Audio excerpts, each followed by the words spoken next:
Bueno, muy buenos días para las autoridades, para la prensa y más que nada para los amigos. Tengo el orgullo de presentar en esta mañana a quien consideramos amigo del ejército uruguayo. Estoy hablando de Julio César Alonso, nacido en 1960, periodista. Su primer artículo lo publica con 16 años. Con 19 su primera guerra en Nicaragua, y desde 1979 ha recorrido la mayoría de los conflictos del planeta. Centro y sur de América, Balcanes, Irak, Kurdistán, Angola, Sri Lanka, Timor, de Colombia a Somalia, pasando por Chechenia, son sus referencias. Trabajando para canales de TV como TVE, Sky News, Italia 1, History Channel o agencias como Reuters, WTN y otras. Pertenece a un grupo de voluntarios que trabaja para ONG en zonas de riesgo. En su currículo, huracanes como Juana o Mitch, terremotos en Irán, Turquía, México, El Salvador, Italia o Haití. Tsunami en el Índico o rescate de civiles en Sarajevo, Líbano o Sudán. Realiza investigaciones en Darfur, República Centroafricana y República Democrática del Congo para organizaciones internacionales como el Tribunal Penal Internacional. Fue parte del equipo que encontró pruebas de genocidio en Darfur que sustentan la acusación del Tribunal Penal Internacional contra el presidente sudanés al-Bashir. Participó a petición de la MONUSCO en la estrategia de presión Antabericheca. Hace unos meses capituló ante la ONU. En la actualidad investiga grupos armados en Uganda, República Democrática del Congo y República Centroafricana.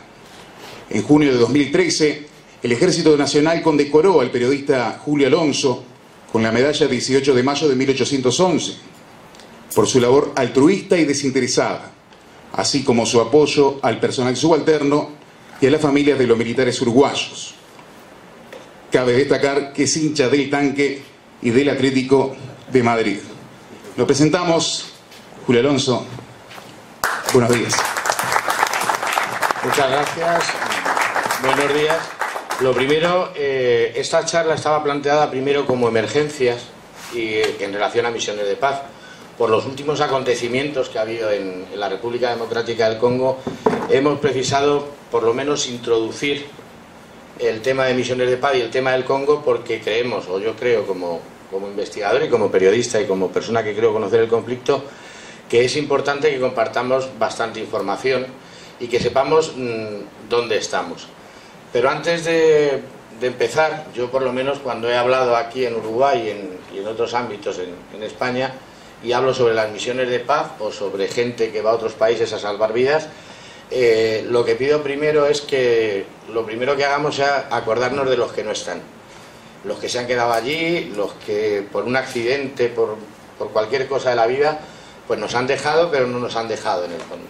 O sea, son gente que para mí y para los míos merecen el máximo respeto. Así que os voy a pedir que escuchéis con la máxima atención un mensaje que además no lo envío yo, os lo envían dos niños. Y como ellos, son muchos niños en el mundo los que piensan así.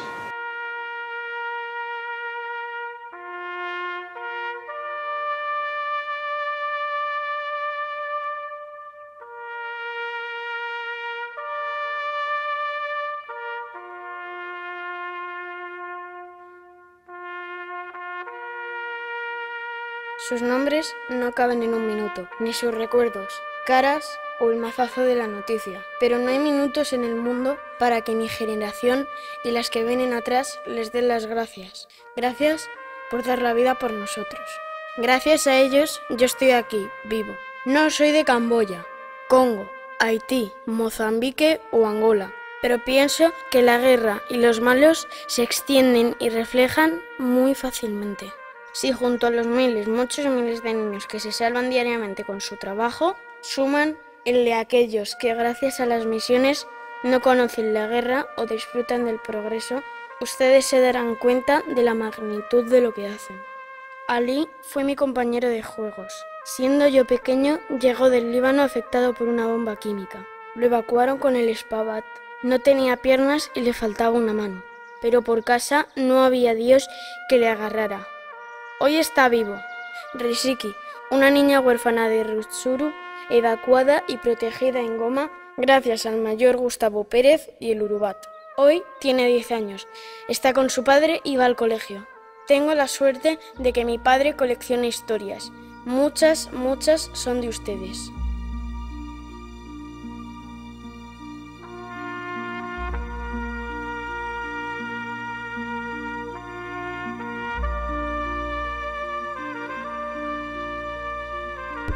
Ellos no están aquí, pero ustedes sí, y a ellos les hubiera gustado escuchar este reconocimiento y certificar que el sacrificio mereció la pena. No es una petición navideña, es algo que se debe hacer todo el año. Apoyemos a sus familias, no les olvidemos. Nosotros, los niños, solo les podemos decir a ellos y también a vosotros gracias. Nosotros, los niños, solo le podemos decir a ellos y también a vosotros gracias, muchas gracias.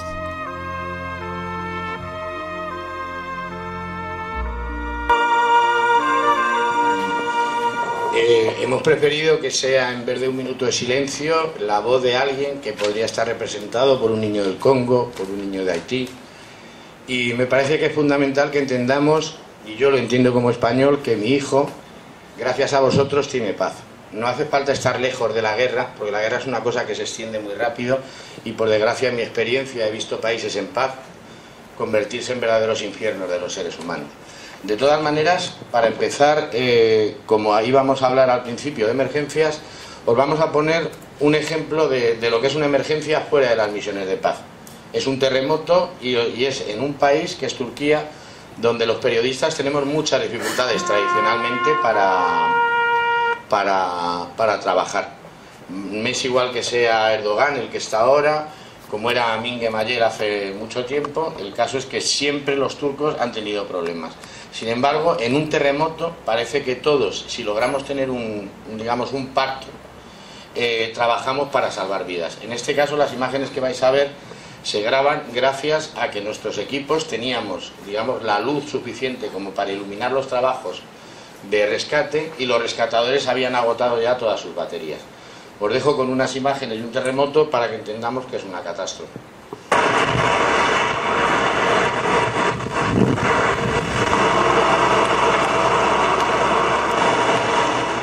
Terremoto de Smith, el mar de Mármara, el 17 de agosto de 1999.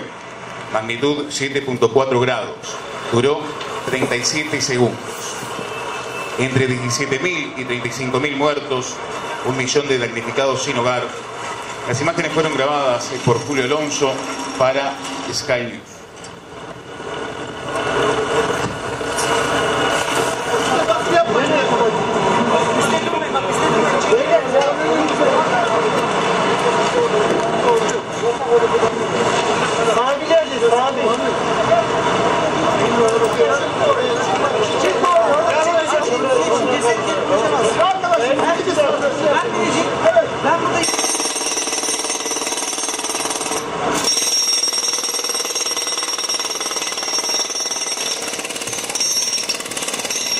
Bueno, esto es una breve pincelada de lo que es un terremoto. Luego veremos lo que es un terremoto cuando hay una misión de paz. Pero a mí lo que me interesaba ahora, hablando de misiones de paz, es, después de los últimos acontecimientos, fijar la mirada en una misión de paz que representa mucho para Uruguay, que es el Congo. No os voy a explicar lo que es el Congo, todos sabemos que es un país africano, que tiene riquezas y que se pelea por sus riquezas, y me gustaría, más que hablar de lo que siempre se habla, o que siempre intentamos hablar solo, que es el trabajo humanitario y que me parece admirable, pero creo que también para comprender a dónde se va, tenemos que entender cuál es la situación que se vive. Una misión de paz es a la que va cualquier tropa armada cuando ni las ONGs pueden hacer su trabajo o cuando los periodistas tenemos que jugarnos la cabeza para sacar una crónica. Entonces es cuando se necesita, es decir, para enfrentar a la violencia necesitamos la fuerza. Y esa es la justificación de las misiones de paz. Pero para entenderlas mejor y sobre todo para entender mejor la misión del Congo, os hemos preparado un compendio de los diversos personajes, grupos que participan en el Congo y que son los que actualmente están en evolución, y aunque el pico de violencia en el Congo es igual al de 2009, el tipo de violencia y el tipo de grupos armados está comenzando a variar. Os voy a dar un dato: el mercado de armas de segunda mano se ha agotado con Siria y con Irak. Las armas que reciben ahora mismo los grupos armados en Congo, República Centroafricana, Uganda y Somalia son nuevas. Ya no, los AKs dentro de 10 años desaparecerán, los AKs antiguos, y lo que está empezando a ver son tanto nuevas armas cortas y nuevos modelos de subfusiles, como piezas de artillería ligera que son capaces de taladrar blindajes o reventar instalaciones. Esas nuevas armas van a estar en manos de una serie de gente a la que nosotros, como grupos de investigadores, estamos siguiendo, y aunque algunos mueren, son sustituidos por otros, y aunque algunos los logramos retirar, siempre hay alguien que les sustituye. El problema está en que esa gente, que hasta ahora era un enemigo casi igual, puede empezar a llegar a ser, en potencia de fuego y armamento, un enemigo superior. Y eso a mí me parece, como periodista y como investigador, que os lo tengo que comunicar, y creo que toda la sociedad, para comprender mejor cuál es el esfuerzo que se hace, tiene que entender. No se trata de aumentar el peligro siempre es el mismo, depende mucho también de la seguridad que se tome en cada batallón, pero la realidad es que el Congo está modernizándose, y modernizarse significa que el enemigo está mejorando, y eso nos va a obligar a mejorar a nosotros.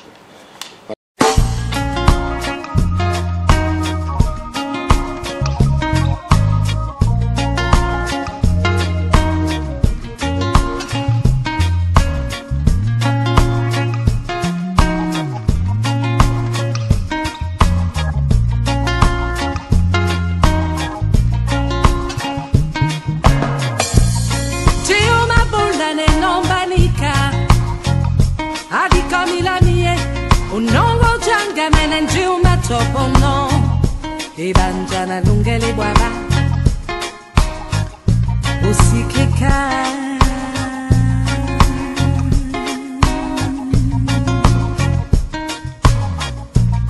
buya musawe di bomende po nanginya jita unyulanchi umatimana timane no ye mabula mongo me bobe adikamiye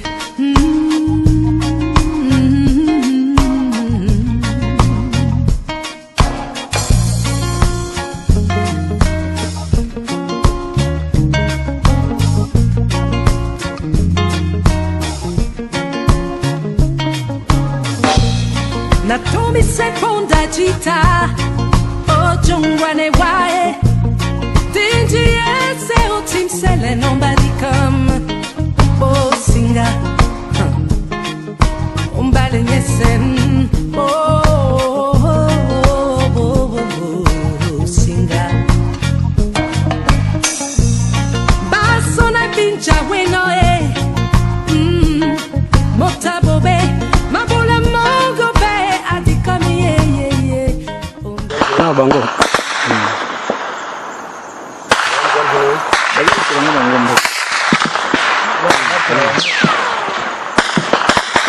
bombe kwa zagu ayo jamuna sote nitutuma ni hapo.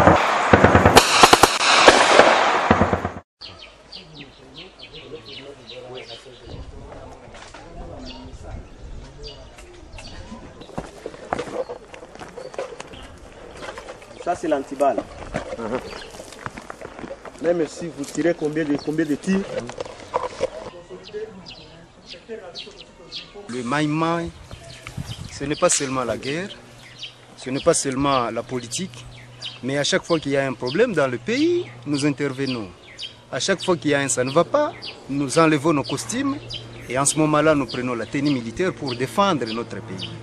En Europe, en Amérique, en Asie, si peut-être un pays est menacé, je crois bien qu'il appartient au peuple de se prendre en charge. Voilà donc l'essentiel, de ce qui concerne, ce qui constitue l'idée Maïmaï. C'est le nationalisme, c'est le patriotisme, c'est aussi...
Enemy behind the bush! Enemy behind the bush! Charlie section! Charlie section! Prepare to withdraw! Prepare to withdraw! Stop! Stop!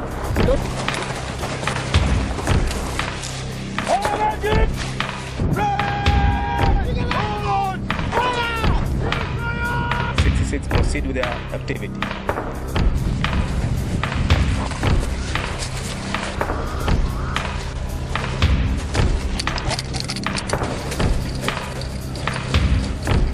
L'armée, c'est l'objectif. L'armée, c'est la discipline. Donc, c'est depuis très longtemps que je suis en train de lutter contre l'injustice.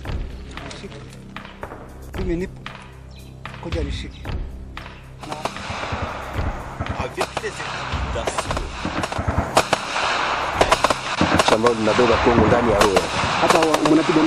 Commandant mouvement NDC abengami na Kombo Tabon Taberi Cheka. Ngai nde nabengami na Kombo ya Shimirai Mwisa Gido. Extrêmement signé.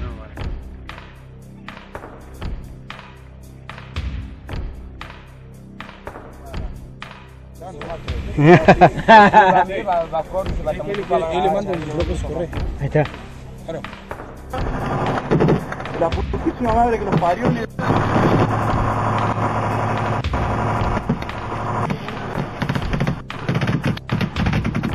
Salga.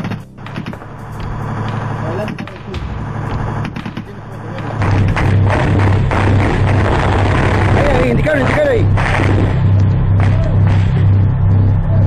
Agarren el campaña. Ahí. Chile. Arriba.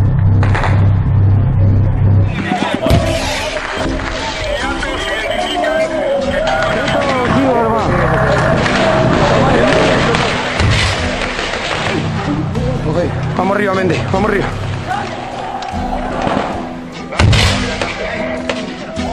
A la trinchera. ¿Cómo está la cosa? Tranquila la cosa, está toda la balacera acá, ¿no? Está todo el FNR ahí.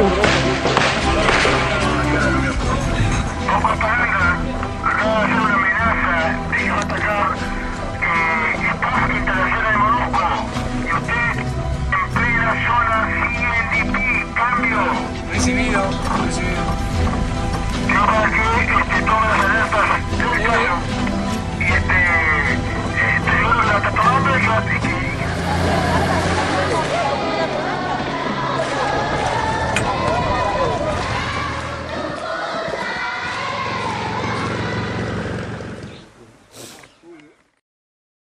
Bueno, este vídeo para mí me sirve de introducción para explicar lo que quiero comunicaros. En primer lugar, yo quiero dar las gracias a... ¿Dónde estás, Fernández? Ay, no te veía. A este señor de aquí, pues porque una de las personas, al mayor Fernández, yo le conocí de capitán, porque aunque no lo reconozcamos en general, yo creo que en Petit Comité se le puede reconocer ser el responsable de que un criminal de guerra, que se llama Entabo Entabericheca, se haya terminado entregando a las tropas de Naciones Unidas. El calvario de Entabo Entabericheca empezó cuando se topó con los uruguayos en la base de Pinga. Gracias a la estrategia, por un lado, que llevó de presión a Checa, nosotros aprendimos cuáles eran sus miedos y cuáles eran sus debilidades. Y gracias a eso pudimos poner en marcha una estrategia de presión que ha terminado, para resumiros, os diré que Checa se ha rendido creyendo que su cabeza tenía precio y que había mercenarios sudaneses que iban a por él. Eso se ha logrado, primero, gracias al darle muchas vueltas a ver qué había hecho Fernández, al ver cómo habían actuado los uruguayos y al haber luego establecido una red a través de redes sociales, radios y organizaciones locales de gente que iba sembrando las noticias que nosotros le decíamos. Para esta estrategia hemos contado incluso con la colaboración desde Brasil del general Dos Santos, que fue comandante en jefe de las fuerzas de la MONUC, y gracias a, os vuelvo a decir, a un trabajo que parecía que no tendría que ser del Uruguay, o que nadie ha tenido, o no había nadie tenido en cuenta sobre el terreno, nosotros nos dimos cuenta que nos había abierto una puerta. Y esa puerta es la que nosotros vamos a empezar a repetir con el segundo, que era Guidón, que era un señor que aparecía ahí, y con una serie de criminales de guerra que creemos que se les puede, si no enfrentar directamente, sí lograr atemorizarles de tal manera o inutilizarles de tal manera que las compañías que compran en el Congo, digamos grupos armados, no lo van a hacer. Para mí, primero es un placer porque es amigo, por otro lado es un señor al que admiro, que Fernández esté aquí. Gracias a él, repito, no solo gracias a él y su gente, pero gracias a que de pronto hubo un militar que estudió una situación, que estableció una estrategia que no tenía por qué ser la de la fuerza, pero sí la del enseñarle que será fuerte, ese señor se ha rendido. Si todos los oficiales, y hay muchos que lo son así, pero si tomáramos estos ejemplos no solo en combate, sino en la estrategia, yo creo que la misión del Congo y sobre todo estos desgraciados terminarían desapareciendo. Dicho esto, y gracias por estar aquí, porque sé además que has hecho un esfuerzo y que no le gusta que hable de él. O sea pero yo lo siento, pero en justicia tengo que decirlo. Muchas veces lo de Checa, sobre todo en algunos ambientes, parece que hemos sido nosotros los que nosotros presentamos una denuncia ante el TPI, que logramos una orden internacional y eso aumentó la presión y desencadenó todo lo que vino detrás. Pero si tenemos que empezar a buscar cuál fue la primera piedra que se pudo poner para ir contra un criminal de guerra, la puso un oficial uruguayo que estaba sobre la base y que decidió, por lo que hemos visto, acabar con ese hombre. No solo eso, la prueba fundamental que hay contra Entabo Entabericheca y que puede que en unos meses acabe con el traslado de este criminal de Kinshasa al Tribunal Penal en La Haya, se basa en el informe y en la acción que hicieron los uruguayos para liberar a un grupo de 12 niños, me parece que eran, que tenía retenido Checa. No solo eso, sino que se fue tan inteligente que se le hizo firmar a Checa un documento que liberaba a los niños. Checa se creyó que ese documento le liberaba a él también, y es todo lo contrario. Es decir, si tú firmas que vas a liberar a unos niños, estás reconociendo que los tienes contra la fuerza. Y esa va a ser la prueba fundamental que va a utilizar el Tribunal Penal Internacional si todos los políticos, gobiernos se ponen de acuerdo, y si no se ponen de acuerdo, lo único que van a hacer va a ser retrasarlo para que este señor acabe en el tribunal. También os he puesto imágenes de los Kawin en Sapu, que es un grupo que ha empezado a sonar y que, entre otras cosas, digamos que tocó al batallón uruguayo 2 veces, o muchas más veces. La primera fue en un ataque resultó herido además un soldado uruguayo. Y la segunda es el tema que aquí incluso ha generado un debate, y me vais a perdonar, un poco tonto, sobre si fue un fracaso la visión de los uruguayos o no. Yo aquí sí quiero aclararlo porque yo lo estuve siguiendo, he estado investigando el caso de los expertos, y por lo menos sí quiero dejar constancia de una cosa: no se puede fracasar cuando nadie cuando tú sabes que ya está muerto al que vas a rescatar. Los uruguayos salieron sabiendo que la situación apuntaba a que estaban muertos. Es más, El domingo anterior el domingo que salen las primeras patrullas, a la ONU oficialmente, a través de la base uruguaya, se le comunica que están muertos. Ya se tenía la certeza. Entonces nunca pudo haber fracaso. Al revés, yo quiero resaltar dos cosas. No solo las imágenes que se han visto de los soldados en ríos. Os va a parecer una tontería, pero y muchos lo sabéis, en los ríos del Congo hay cocodrilos. No ir a pasearse en un río y mojarse. Y hay unas sabandijas que te chupan la sangre. La misión fue dura y no fue un fracaso, porque a los uruguayos no les dejaron salir cuando a lo mejor podían, cuando ellos advirtieron a la ONU que esos investigadores estaban en peligro. Hay un capítulo que nadie conoce, y es que los investigadores pasaron por la base uruguaya, y en la base uruguaya se les ofreció protección, pero esos investigadores, que estaban acompañados de gente que ya había preparado la emboscada, les convenció de que los traductores uruguayos no eran de confianza.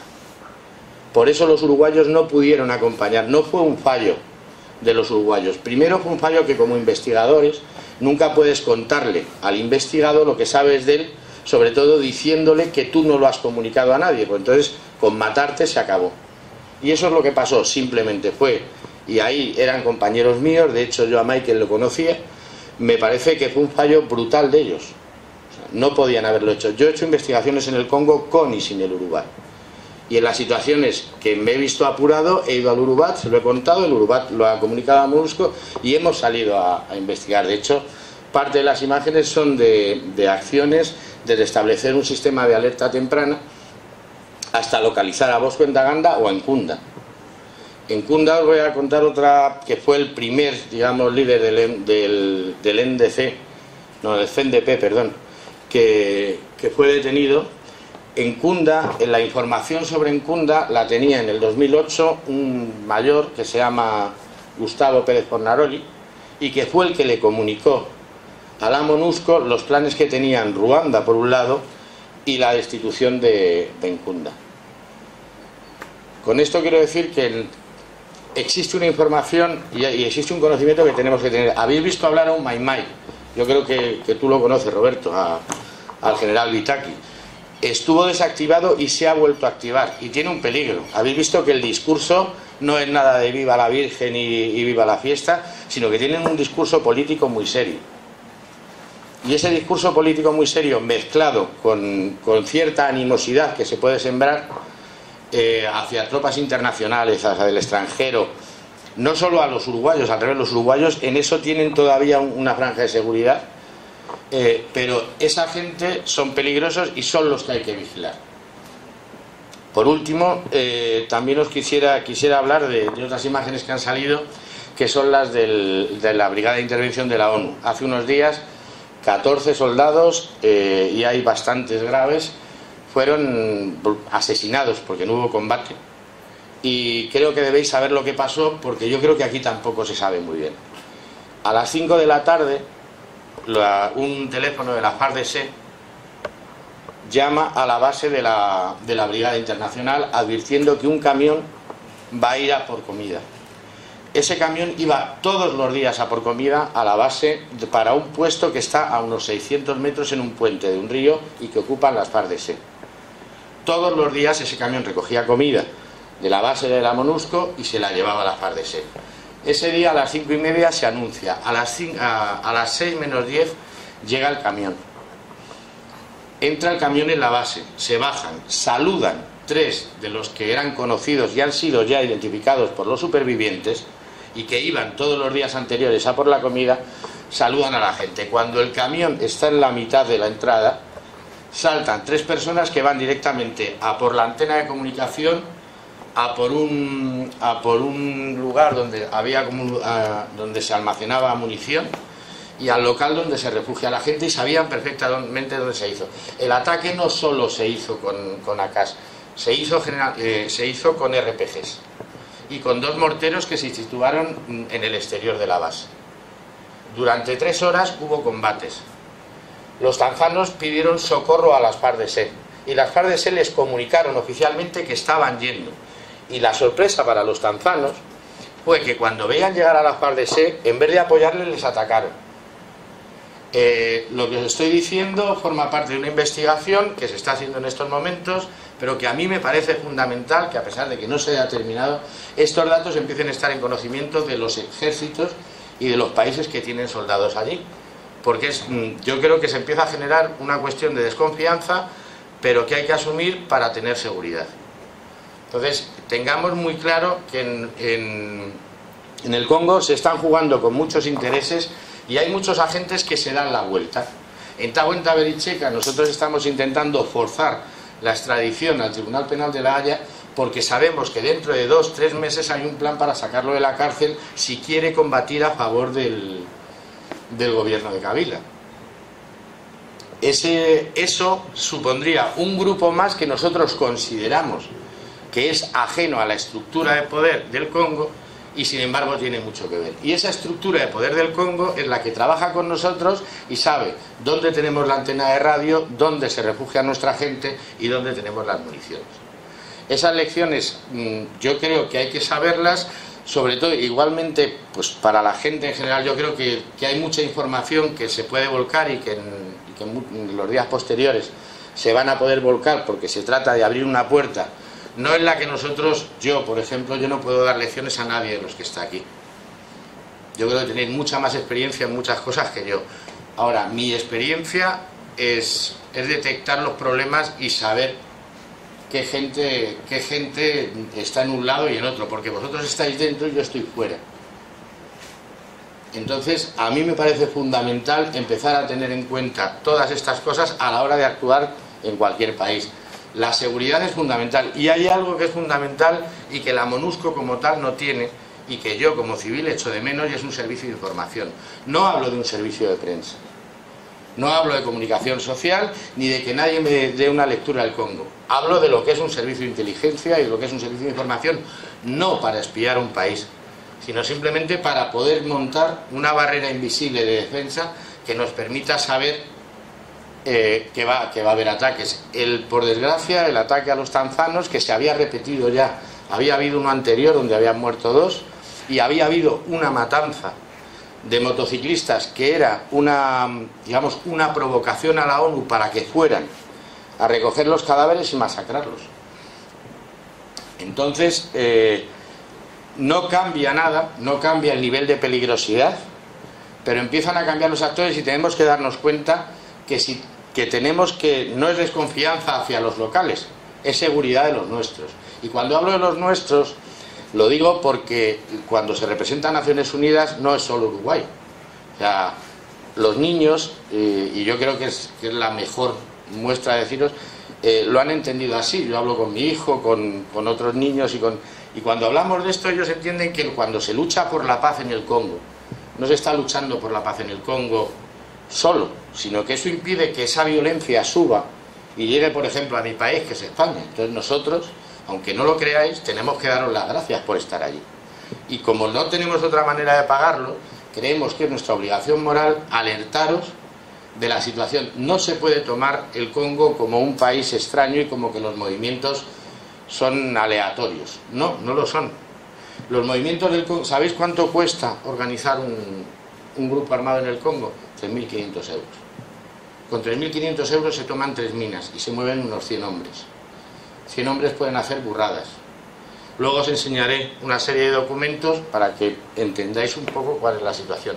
De todas maneras, para darle un poquito de vidilla a esto y luego poder un poco responder algunas preguntas o contaros algunas cosas más, me gustaría que volviéramos un poco, para relajarnos, si se puede, a una catástrofe natural cuando hay una misión. Y ahí vuelvo a lo mismo. Me parece una injusticia, y gracias a la radio por darme voz, me parece una injusticia que la misión de Haití se haya ido en silencio. Me parece una injusticia que a la misión de Haití no se la haya reconocido. Y me parece una injusticia que se haya hablado de ocupación. Porque si alguien conoce la situación de Haití, se dará cuenta que Haití tenía problemas. Yo conozco Haití desde que cayó Duvalier. He conocido a Aristide. Me han matado un compañero, a Ricardo Ortega, allí me lo han matado el ejército americano. Y está ocurriendo Haití muchos años antes de que llegara y antes de que nadie se preocupara por Haití. La ONU fue a Haití a evitar una guerra que habían montado los Estados Unidos, que querían quedarse con Haití. ¿Habría que explicarlo mucho mejor y con mejores palabras? Sí, pero vamos a entendernos. Lo que hizo la ONU fue frenar la violencia en Haití. Cuando se estaba consiguiendo todo, cuando el país se estaba normalizando, vino un terremoto. La suerte que tuvo Haití en ese terremoto es que había un ejército que, a pesar de que le tocó fuerte a todas las tropas de Naciones Unidas, les tocó la muerte, estaban estructurados, tenían disciplina y si les decían que salieran, salían. Hubo contingentes que no salieron de sus cuarteles. También lo sé porque estaba yo allí. No es el caso del Uruguay. Pero lo que hay que tener claro es que en Haití la misión anterior al terremoto salvó muchas vidas y estabilizó un país. Y cuando tuvo la oportunidad de estabilizarlo, llegó un terremoto. Y contra un terremoto de las magnitudes de Haití, es como si te tumbaran toda la obra que has hecho. Y sin embargo, no ha vuelto a estallar la violencia. Con esto, sobre todo porque muchas veces decía, Haití ha tenido, no anécdotas, incidentes, pero que, por ejemplo, cualquier incidente de los que vosotros os vienen a la cabeza de vuestro ejército, yo estaba cuando tuvimos que expulsar a 5 cirujanos puertorriqueños porque hacían fotos obscenas con mujeres que operaban o gastaban bromas o se metían con armas en los quirófanos. Y eso no se ha contado. Tampoco se ha contado que hay 5 cooperantes norteamericanos acusados de pedofilia y que fueron después del terremoto. Sin embargo, esas noticias no salen. Y eso ha tapado una misión que después del terremoto no solo ha mantenido la seguridad, sino que yo doy fe, porque yo tengo amigos que han ido a trabajar a Haití con el batallón, pero amigos españoles que han buscado la opción y han trabajado en proyectos del batallón. Y hay una red de orfanatos en todo Haití que no hubiera sido posible si no hubierais estado vosotros. Y tampoco se cuenta. Lo que habéis dejado allí no es el recuerdo. Y la misión no ha dejado el recuerdo. La misión ha dejado mucha vida y mucha gente como Miguel, como Santi, como Manu, como un montón de niños de cualquier país y de cualquier nacionalidad que ahora pueden vivir. Y eso es lo que también tenéis que tener en cuenta a la hora de hablar de Haití. Me niego a que Haití se cierre o que se acabe Haití sin recordar todo lo bueno que se hizo allí y pensar que aquello fue una misión de ocupación. Esa misión, antes y después, salvaron vidas. Y los discursos que hay sobre todo lo que puedan decir es de gente que no ha estado allí. Entonces, a mí me gustaría terminar con Haití y contaros una historia un poco loca, pero muy real, que ocurrió durante el terremoto. A mí me movilizaron 24 horas después del terremoto para llegar a Haití. Y llegué a las 48 horas de haberse producido. Fui de los primeros equipos exteriores que entramos. Y nuestra misión era intentar abrir vías para abastecer hospitales. El problema que tuvimos es que se declaró por una serie de circunstancias un bloqueo aéreo que cerró el aeropuerto de Puerto Príncipe, que era donde todo el mundo quería entrar, y no había aviones para ir a otro. Bueno, nadie conocía o nadie pensó que había otros aeropuertos. A nosotros nos mandaron para allí, fuimos a empezar a abrir la ruta y nos encontramos además un día con la base uruguaya de Los Cayos. La base de Los Cayos, que es como empieza el vídeo, os va a chocar mucho porque en mitad del terremoto, o por lo menos a mí me chocó como civil y como periodista, que de pronto estuvieran desfilando. Yo llegué y estaban ensayando orden de parada. Claro, el comandante Almada el coronel Almada estaba allí. Y yo le pregunté, porque ya le había conocido, habíamos charlado, y le pregunté que por qué lo hacía. Y me dijo porque era la única forma de tener ocupada a la gente y que no pensara en lo que había detrás. Y que cuando salieran se enfrentarían a la realidad de otra manera. Porque si estaban trabajando en cualquier cosa dentro de la base, en el fondo, a pesar de estar trabajando, tenías que estar mirando al exterior. Si te metes en una orden de parada y estás centrado en lo que tienes que hacer, se te olvida todo. Y esa era la terapia que se hacía. Nos lo encontramos, necesitábamos un aeropuerto, bueno, nosotros necesitábamos meter medicinas y ellos fueron los que nos dijeron, pues mira, hay un aeropuerto, yo no te digo nada. A partir de ahí se hizo una gestión para que lográramos, por encima de los intereses de otros países, controlar ese aeropuerto y meter medicinas. Pero ahí tuvimos que combinar la parte militar incluso en Haití, en Uruguay y en España con la periodística. Y decidimos jugárnoslas porque no teníamos aviones. Y nos fuimos a Puerto Príncipe con ayuda de un capitán entonces, que ahora creo que es mayor, o dice coronel ya, que es Botti. Nos fuimos a donde estaban todas las televisiones y por una serie de contactos logramos que se me entrevistara. Logramos formar tal alerta en el mundo que de pronto un piloto nos llamó y nos dijo que tenía avionetas en República Dominicana y que si los uruguayos le garantizaban que tenían el aeropuerto, que ellos tiraban para adelante. Durante la operación aparecieron el ejército americano, que era el dueño del espacio aéreo, y lejos de haber ningún enfrentamiento hubo una maniobra, digamos, diplomática de un oficial, Diamante Peirán, que se fue a los americanos, les recibió y les dijo que no se preocuparan, que eso estaba controlado por Estados Unidos, por Naciones Unidas. Gracias a eso abrimos un aeropuerto y por ahí empezó a entrar toda la ayuda, que fue la primera ayuda humanitaria que entró en Haití. Yo recuerdo a Haití no solo por los resultados de la misión anterior en la que tuvieron que reconvertir grupos armados en pequeños grupos de delincuentes, sino que recuerdo más eso porque a mí me parece que eso salvó muchas vidas en un momento. De hecho, luego os quiero poner una serie de imágenes solas para que entendáis por qué os digo eso. Ahora me gustaría eso, que vierais un poco el resumen de lo que fue aquella situación en Haití.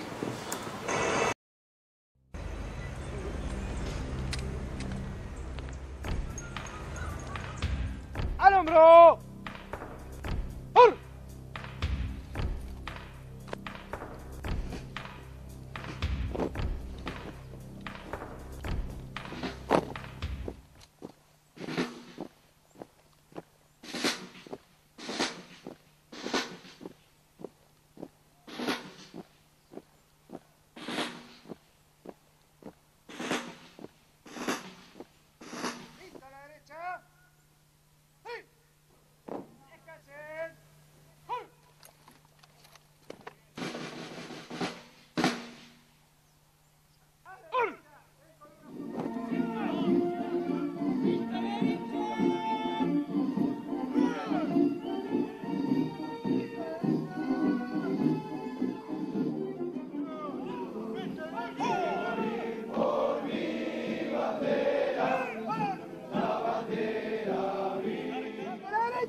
Con el terremoto del día 12 de enero, el batallón accionó inmediatamente todos sus medios para alojar a los heridos que estaban llegando, mientras Naciones Unidas se organizaba, por lo cual en el Estadio Los Cayos instalamos un hospital de campaña que fue atendiendo heridos hasta que se organizaron los hospitales locales. En este momento estamos organizando junto con OCHA un campo de transición.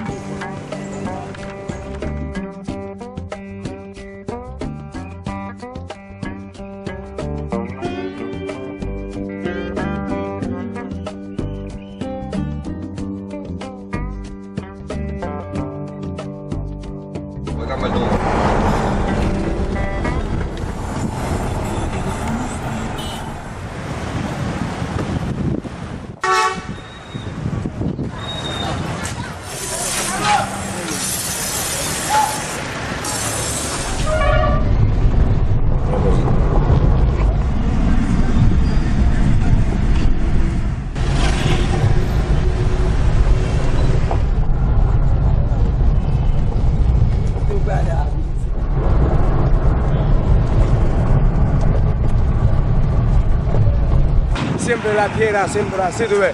Yo no sé dónde tengo casa. Aquí hay un pueblo como, aquí llama La Salín, porque si hay algo posible, la tierra se abrió, ¿o qué? Ya, pero eso ya mala suerte, mala suerte. Yo sé, sí. No, yo no creo que yo me va a hacer, tengo esa mala suerte. No sé.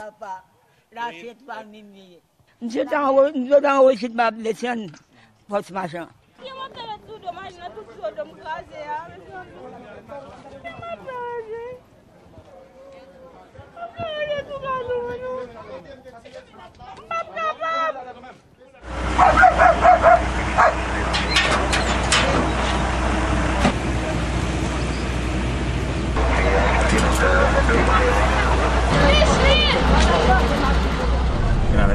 Ah, de Taipei City, tío.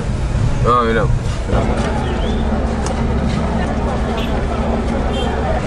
Venga, después te llamo, ¿ok?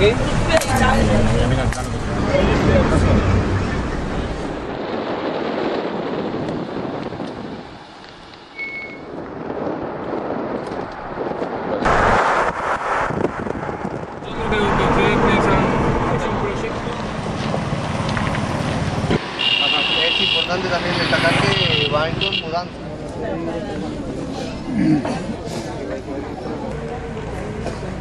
Esto ya está. A ver si le cayeron 2 paredes sobre los pies. Entonces ahora, como sufre mucho con las curaciones diarias, se la vamos a hacer con anestesia general, raquidia. Normalmente le han curado sin anestesia. Sí, hasta ahora sí, hasta ayer sí. Nos encontramos con una situación bastante complicada porque no teníamos bisturí, no teníamos gasa, no teníamos peróxido, no teníamos nada para hacer curaciones y primeros auxilios básicos. Y bueno, hemos ido resolviendo con lo que hemos tenido a mano, con sábanas, con gasas que hemos conseguido. Un bisturí, por ejemplo, lo hemos sustituido con cuchillas de afeitar, que bueno, fue lo que más encontramos, o sea, lo más estéril posible. Y bueno, y están esperando para hacerse las amputaciones. Tampoco tenemos kit ortopédico y hay un solo salón quirúrgico, que es donde se hace cesárea, donde se amputa, donde se hace todo. Entonces como que la situación es bastante complicada. A pocos kilómetros de allí, a tan solo 40 kilómetros, no llegan pues ni la comida, ni el agua, ni las medicinas, ni siquiera el material quirúrgico. Sin anestesia, sin antibióticos, es decir, unas circunstancias tremendas. Por ahora el esfuerzo que ha hecho todo el mundo, es decir, sean medios de comunicación, sea el panadero de mi barrio, o lo que están haciendo ahora mismo los soldados uruguayos en el sur, que es pelear contra la muerte con una cuchilla de afeitar, pues no va a servir para nada. Luego nos extrañaremos y diremos que bueno, que hay miles de muertos y a lo mejor que Haití es un país maldito. Pero a mí me parece que la maldición de Haití en parte se la estamos echando nosotros, que no somos capaces de decirle a nuestros gobiernos que se olviden de la pelea que hay en Puerto Príncipe y que empiecen a buscar alternativas en el sur, porque cada día que pase y el avión de España no llegue, por ejemplo, al sur de esta isla, pues seremos responsables, todos los que estamos aquí y todos los que estáis allí, de la muerte de muchas personas. A lo mejor no hay que buscar grandes aviones para hacer demostraciones de solidaridad muy grandes, sino que habrá que buscar aviones pequeñitos que aterricen y que de verdad esa ayuda que la gente que ha visto por televisión y que vosotros habéis hecho muy bien en espolear la solidaridad, vean que su esfuerzo ha merecido la pena.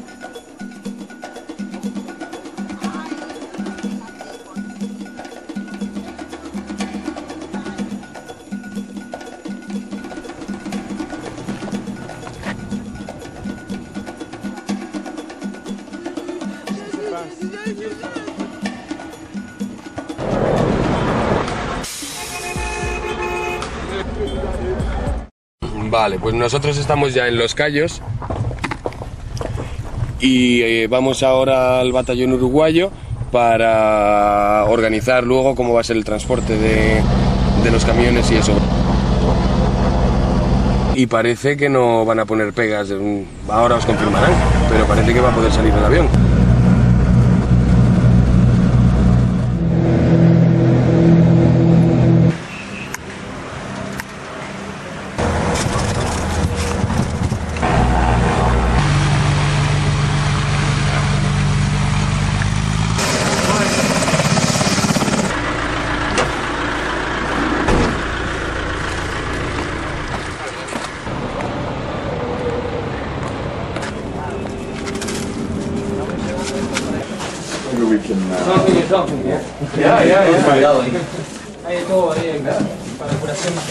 We are moving the wall for bringing the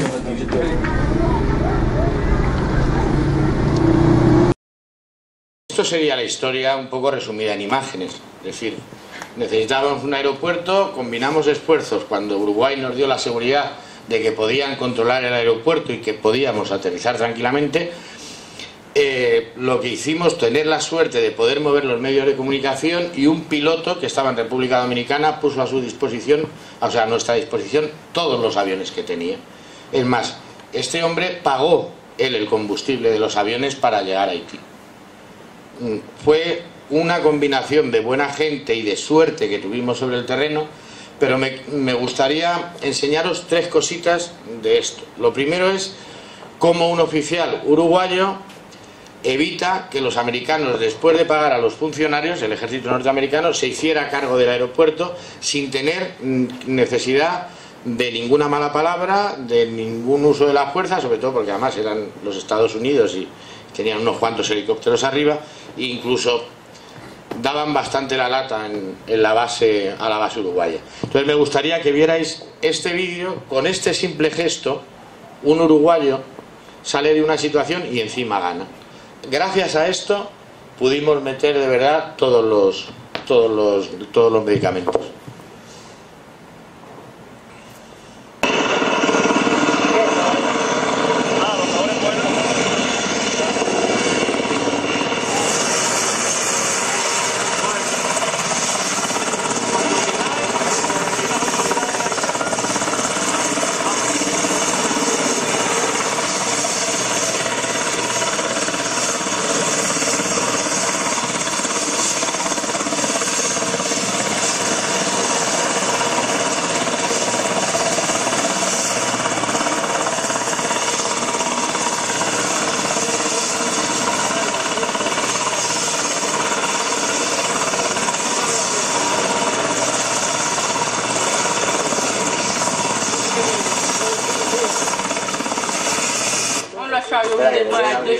No fue idea. Eso está abierta. Eso está abierto. Vale. Pues entonces el mayor Diamante Peirano lo único que hizo fue acercarse amablemente el señor. Era un oficial de la Marina norteamericana y en la caja llevaban el dinero con el que se pagaba a los funcionarios del aeropuerto. Una vez pagados a los funcionarios del aeropuerto, la maniobra era muy fácil. El aeropuerto es nuestro y lo cerramos. ¿Qué es lo que hizo Peirano? No lo sé. Yo lo que sé es que los americanos se fueron y nos dejaron en paz, sin necesidad de ningún enfrentamiento, sino tal vez utilizando la lógica. No sé qué utilizó, pero la realidad es que los otros 2 aeropuertos que quedaban se cerraron y el nuestro no. El siguiente es digamos el complemento al final. Nosotros nos fuimos a Puerto Príncipe después del aterrizaje del primer avión, y cuando estábamos a punto de llegar, nuestro piloto nos avisó que había un compañero que le había imitado pero que no había logrado entrar por el mismo sitio y tuvo que aterrizar en una carretera. Es decir, no solo logramos abrir un aeropuerto, sino que animamos a gente, a pilotos, a que hicieran lo mismo que el nuestro. Y por ejemplo nos pasó esto. Okay. You come, give me a phone number, okay? Sure. I will meet you. Pass it. Okay. Later. Okay.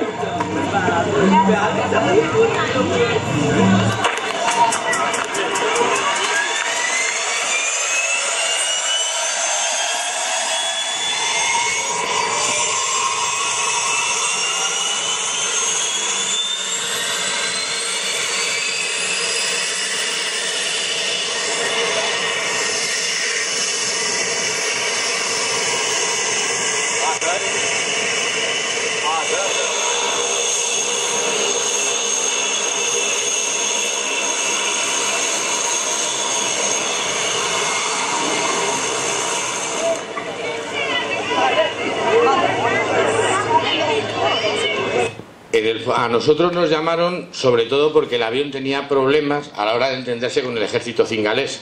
Tuvimos la suerte de que nosotros veníamos de trabajar en Sri Lanka del tsunami, y mi compañero Iván, que es uno de los que estaba allí, habla cingalés. Entonces, llegar al ejército de Sri Lanka, hablarle en su idioma, en una situación así, de pronto no habían salido. Los cingaleses fueron uno de los que se quedaron en los cuarteles al principio, empezaron a salir, ayudaron a despegar el avión, y para mí se abrió una vía en la que lo que se vio y lo que la gente, digamos, los gobiernos vieron, es que la ayuda humanitaria ya no se podía parar, y a partir de ahí se cambiaron. Para mí es una anécdota y que demuestra también que no solo la solidaridad está sobre el terreno, sino que hay gente fuera dispuesta a jugársela con su propia avioneta aterrizando en una carretera de Haití. Y a mí me cabe el orgullo de formar parte de la gente que logró que esa gente se tirara a Haití con las avionetas. Y por último os quiero enseñar algo.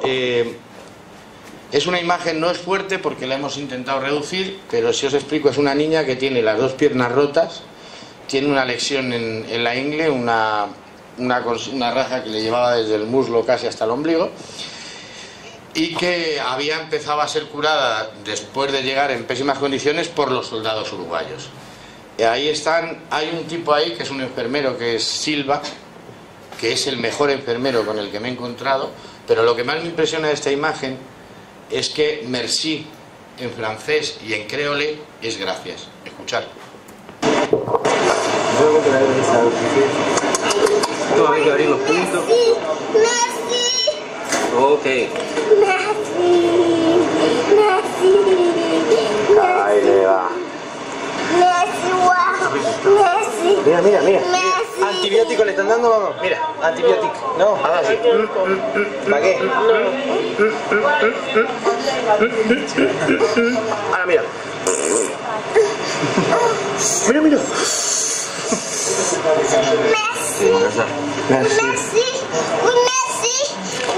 Mira, mira, mira, mira. Mira, mira.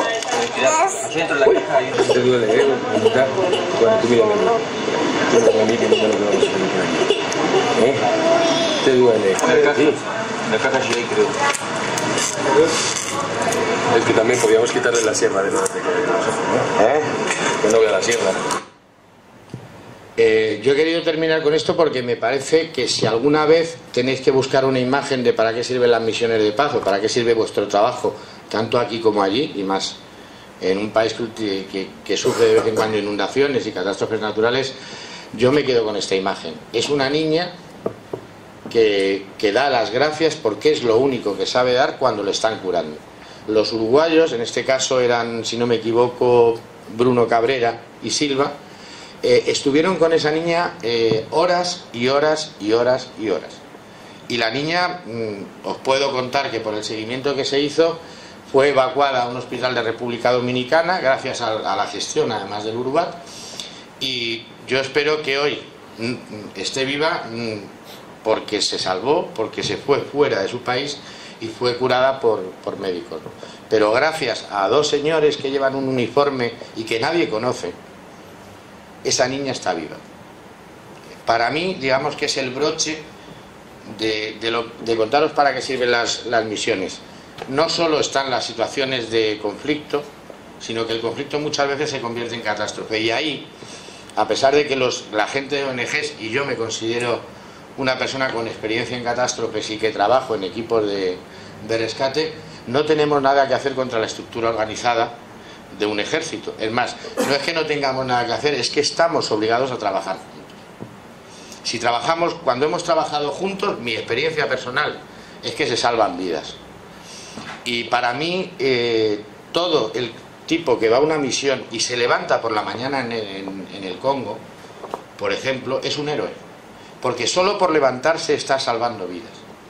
Y solo por estar en el Congo se está jugando mucho. Que no tiene que ser la vida, pero se puede jugar muchas cosas más. Las ausencias, muchas veces, los que las hemos sufrido y las que sabemos todo el peso que puede arrestar de intranquilidad para la familia, de muchas cosas, pero sobre todo, a mí, mientras sirva para que esa niña siga viva, para, como decían los niños, Riziki, gracias a Gustavo, esté viva, para que Ali siga vivo en el Líbano, se necesitan las misiones de paz. Por eso tal vez este acto para mí es una manera de daros las gracias, de comunicaros cosas, pero en un principio estaba pensado como agradecimiento sobre todo al trabajo de misiones de paz en catástrofes. La situación nos hace ampliarlo un poco, pero me gustaría que os quedarais con esa imagen. Una niña haitiana de 11 años con las 2 piernas partidas, con una lesión de cadera y una raja que le abre casi en canal, y gracias a 2 personas que no la conocían, que no sé si la han vuelto a ver, me imagino, Bruno yo sé que ha estado de misiones en el Congo, con lo cual, pero no les importó, y gastaron horas, horas, horas y horas en salvarla. Y la niña, cuando le curaban, decía gracias. Para mí, yo creo que no hay mejor broche. Y ahora, si queréis, si tenéis alguna pregunta o queréis algo, muchas gracias.